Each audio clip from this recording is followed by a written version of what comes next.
अखिलेश जी कानपुर से।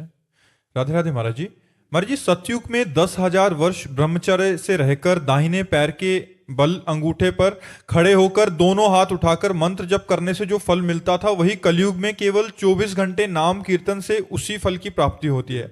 महाराज जी 24 घंटे किस विधि से जप करें कि उसी फल की प्राप्ति हो? कृपया विधि और निषेध का वर्णन करें। अगर एक दिन के लिए आप ऐसा नियम ले लें कि प्रातःकालीन 4 से लेकर प्रातःकालीन 4 अगले दिन तक बिना कुछ खाए हुए वो 10,000 वर्ष तपस्या करे, तुम 24 घंटे कर लो नाम जप या नाम कीर्तन, तो जो 10,000 वर्ष का वो फल 24 घंटे। कलयुग का बहुत बड़ा प्रताप है, पर कलयुग में मन नहीं लगता।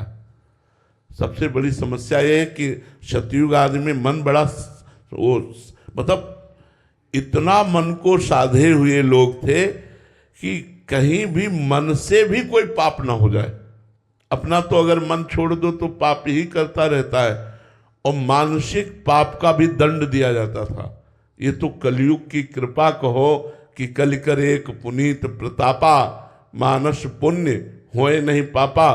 मानसिक पाप का दंड नहीं मिलता, नहीं और युगों में मानसिक पाप का भी दंड मिलता था। बड़ा सावधानी का प्रसंग है। भगवान परशुराम जी की माता रेणुका जी जब नग्न जी की संध्या का जल लेने के लिए गंगा जी के समीप गई, वहां देखा एक गंधर्व अप्सरा के साथ विलास कर रहा था। बस देखती रह गई। इतने में विलंब हो गया तो देखा संध्या का समय तो निकल गया, अब क्या करें। गई और सर झुका करके जल अर्पित किया। महर्षि जमदग्नि जी ने कहा विलंब का कारण, उन्होंने स्पष्ट कहा, मिथ्या भाषण नहीं किया।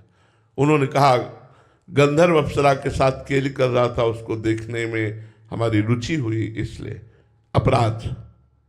एक पतिव्रता होकर दूसरे पुरुष के विलास को देखकर तुम्हारे मन में रुचि उत्पन्न हुई, इसलिए तुम दंडनीय हो, अपराधी हो, तुम्हें दंड मिलेगा।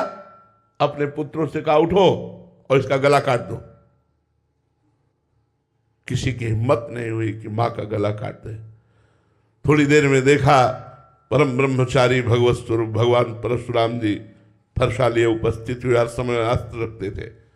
प्रणाम किया, उनका बेटा अपनी मां का गला काट दो। प्रश्न नहीं किया, तुरंत काट दिया। अपने भाइयों का गला काट दो, प्रश्न नहीं किया, तुरंत काट दिया। बोले मैं बहुत प्रसन्न हूं, वरदान मांगो। तो उनका मेरी माँ और भाई पुनः जीवित हो जाए, उनको ये स्मृति भी न रहे कि मैंने वध किया। सोचो, केवल गंधर्व और अप्सरा की केली को देखने का दंड दिया कि गला कटवा दिया। आज यहाँ क्या हालत है। भारत है ये धर्म भूमि है, ये ऋषियों की भूमि है। तो कलयुग में मन को समाहित करना बड़ा कठिन है।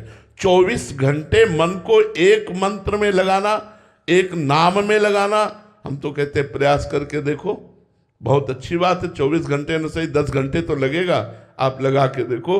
प्रातःकालीन 4 बजे से अनुष्ठान लो। एक दिन भोजन नहीं पाएगा, जल नहीं पिएगा तो कोई मरेगा नहीं।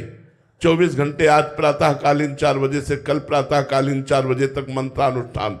लघु शंका कराए, आचमन किया, पवित्र होकर फिर बैठ गए और जब करके देखो, आतंक मचा देगा। मन बड़ा बदमाश है, बड़ा बदमाश है। एक क्षण में नजारे कहां से कहां ले जाता है। कलयुग में ये सुविधा तो है, लेकिन है बहुत कठिन। मन बड़ा पवित्र है, इसलिए भगवान में नहीं लगता। पूरा जीवन हो गया यार संभालते हुए, फिर भी जरा सा चूक करो तो भगवान का विस्मरण कर बैठता है। संसार के किसी भी दृश्य में राजी हो जाता है। बड़ा विचित्र है।